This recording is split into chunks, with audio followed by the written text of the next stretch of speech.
Assalamualaikum warahmatullahi wabarakatuh. Baiklah, di sini saya akan menjelaskan mengenai tahap-tahap proses keperawatan, yaitu pengkajian. Pengkajian adalah tahap awal dari proses keperawatan yang merupakan upaya untuk mengumpulkan data pasien secara lengkap dan sistematis melalui pengumpulan data, identitas pasien, dan validasi status kesehatan pasien.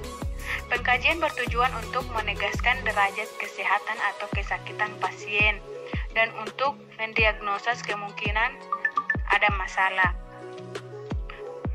Pengkajian dalam proses keperawatan meliputi anamnesis. Anamnesis terdiri dari identitas pasien, keluhan utama, riwayat penyakit. Riwayat penyakit seperti riwayat penyakit sekarang, riwayat penyakit dahulu, riwayat penyakit keluarga, perilaku mempengaruhi kesehatan, data psikososial, personal hygiene, pengkajian spiritual. 2. Observasi. Observasi merupakan metode pengumpulan data secara melihat kondisi pasien maupun lingkungan sekitar pasien. 3. Pemeriksaan fisik. Pemeriksaan fisik merupakan proses pemeriksaan fisik dengan menggunakan metode head to toe atau pemeriksaan dari ujung rambut hingga ujung kaki.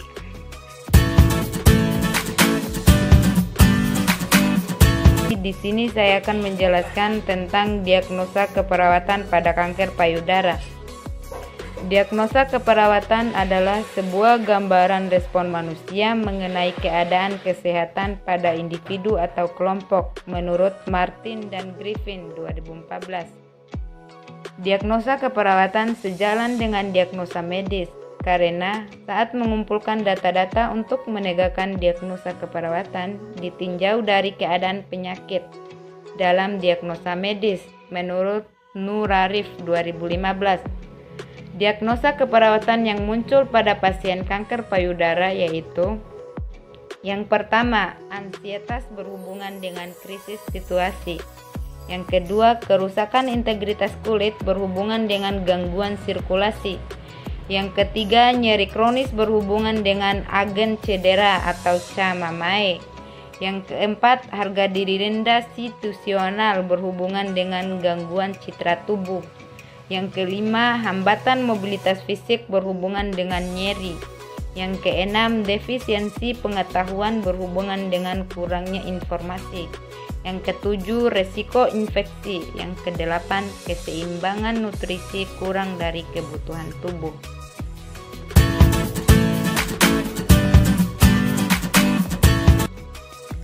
Untuk proses keperawatan selanjutnya yaitu intervensi, di mana intervensi keperawatan adalah berbagai perawatan yang berdasarkan penilaian klinis dan pengetahuan yang dilakukan oleh perawat untuk meningkatkan hasil klien, menurut Nanda 2015.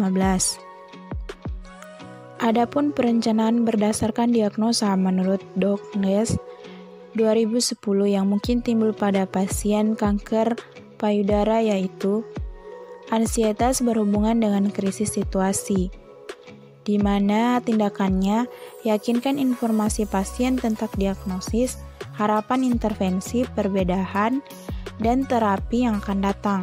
Perhatikan adanya penolakan atau ansietas ekstrim. Yang kedua, jelaskan tujuan dan persiapan untuk tes diagnosis atau prosedurnya. Dan yang ketiga, berikan lingkungan perhatian, keterbukaan, dan penerimaan juga privasi untuk pasien, orang atau orang dekat. Yang keempat, dorong pertanyaan dan berikan waktu untuk mengekspresikan ketakutan. Dan yang kelima, berikan teknik relaksasi seperti back massage, quick imagery, dan gunakan sentuhan jika diterima secara budaya. Adapun diagnosa kedua, kerusakan integritas kulit berhubungan dengan gangguan sirkulasi, di mana tindakannya di sini yang pertama, kaji balutan dan luka untuk jumlah dan karakteristik drainase. Yang kedua, berikan antibiotik sesuai indikasi. Yang ketiga, monitor suhu. Yang keempat, cegah atau minimalkan edema di sekitar area lengan. Dan yang kelima, dorong untuk menggunakan pakaian yang tidak ketat. Beritahu pasien untuk tidak menggunakan jam tangan atau perhiasan lain pada tangan yang sakit. Sedangkan diagnosa yang ketiga, nyeri kronis berhubungan dengan agen pencedera. Di mana di sini tindakannya yang pertama itu kaji keluh nyeri dan perubahan sensori, catat lokasi, durasi, dan intensitas skala, catat adanya keluhan kekakuan, pembengkakan, dan rasa terbakar di dada, punggung, dan tangan yang sakit, identifikasi petunjuk verbal dan nonverbal. Dan yang kedua, berikan kesempatan untuk tidur. Yang ketiga, diskusikan sensasi masih adanya payudara normal. Yang keempat, berikan tindakan kenyamanan dasar dan pengalian aktivitas. Anjurkan ambulansi dini dan penggunaan teknik relaksasi, bimbingan, imajinasi, dan sentuhan terapik. Yang kelima, berikan obat nyeri dengan tepat sesuai dengan jadwal sebelum nyeri memberat dan sebelum aktivitas dijadwalkan. Dan diagnosa yang keempat, harga diri rendah. Situasional berhubungan dengan gangguan citra tubuh, di mana tindakannya yaitu yang pertama, identifikasi masalah peran sebagai wanita, istri, ibu, wanita karir, dan seterusnya. Dorong pertanyaan tentang situasi saat ini dan harapan yang tidak akan datang. Selanjutnya, berikan reinforcement positif untuk mendapatkan dan memperbaiki dan partisipasi dalam perawatan diri dan program pengobatan.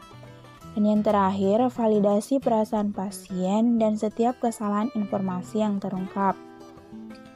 Diagnosa yang kelima, hambatan mobilitas fisik berhubungan dengan nyeri. Yang pertama, tinggi lengan yang sakit.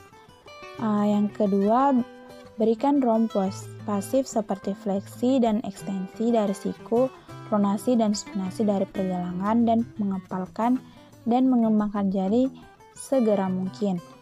Yang ketiga, bantu pasien dalam aktivitas perawatan diri. Yang keempat, berikan analgesik sesuai indikasi. Diagnosa yang keenam, defisiensi pengetahuan berhubungan dengan kurang informasi. Adapun tindakannya di sini, kaji proses penyakit, prosedur pembedahan, dan harapan yang akan datang. Yang kedua, diskusikan perlunya keseimbangan kesehatan nutrisi, makan, dan pemasukan cairan yang adekuat. Yang ketiga, dorong pemeriksaan diri secara teratur pada payudara yang masih ada.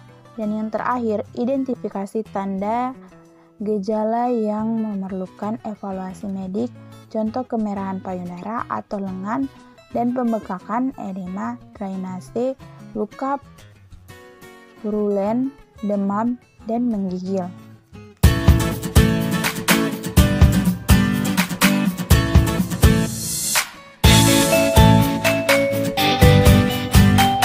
Implementasi adalah tahap tindakan dalam proses keperawatan di mana harus membutuhkan penerapan intelektual, interpersonal, dan teknik. Implementasi keperawatan adalah suatu tindakan keperawatan yang sebelumnya telah direncanakan pada intervensi keperawatan. Setelah melakukan implementasi, hendaklah perawat melihat respon subjektif maupun objektif pasien. Komponen tahap implementasi diantaranya sebagai berikut. 1. Tindakan keperawatan mandiri. Tindakan keperawatan mandiri dilakukan tanpa pesanan dokter. Tindakan keperawatan mandiri ini ditetapkan dengan standar Prestige American Nursing Association, Undang-Undang Praktek Keperawatan Negara Bagian dan Kebijakan Institusi Keperawatan Kesehatan. 2. Tindakan keperawatan kolaboratif. Tindakan yang dilakukan oleh perawat bila perawat bekerja dengan anggota kesehatan yang lain dalam membuat keputusan bersama yang bertahap untuk mengatasi masalah pasien.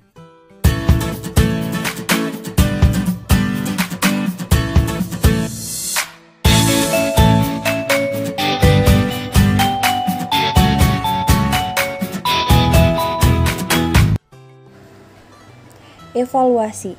Evaluasi adalah tahap akhir proses keperawatan yang meliputi evaluasi proses formatif dan evaluasi hasil sumatif, dan mencangkup penilaian hasil tindakan asuhan keperawatan yang telah dilakukan Martin dan Griffin tahun 2014. Evaluasi formatif adalah evaluasi yang dilakukan setelah perawat melakukan tindakan keperawatan yang dilakukan terus-menerus sehingga mencapai tujuan. Evaluasi somatif adalah evaluasi yang dilakukan setiap hari setelah semua tindakan sesuai diagnosa keperawatan dilakukan. Evaluasi somatif terdiri dari SOAP, subjek, objektif, analisis, dan planning. Subjek berisi respon yang diungkapkan oleh pasien dan objektif berisi respon nonverbal dari pasien. Respon-respon tersebut didapat setelah perawat melakukan tindakan keperawatan. Analisis merupakan kesimpulan dari tindakan dalam perencanaan masalah keperawatan, dilihat dari kriteria hasil apakah teratasi sebagian atau belum teratasi. Sedangkan planning berisi perencanaan tindakan keperawatan yang harus dilakukan selanjutnya. Ada 3 kemungkinan hasil evaluasi yang terkait dengan keberhasilan tujuan tindakan, yaitu tujuan tercapai apabila pasien menunjukkan perubahan sesuai kriteria hasil yang telah ditentukan. Tujuan tercapai sebagian apabila jika klien menunjukkan perubahan pada sebagian kriteria hasil yang telah ditetapkan. Tujuan tidak tercapai jika klien menunjukkan sedikit perubahan dan tidak ada kemajuan sama sekali. Menurut Asmadi tahun 2008, evaluasi terdiri dari 2 jenis, yaitu evaluasi proses formatif. Evaluasi proses ini merupakan kegiatan yang dilakukan dengan mengevaluasi selama proses perawatan berlangsung atau menilai respon pasien.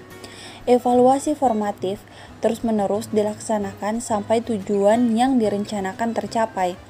Sistem penulisan pada tahap evaluasi ini bisa menggunakan sistem SOAP atau model dokumentasi lainnya.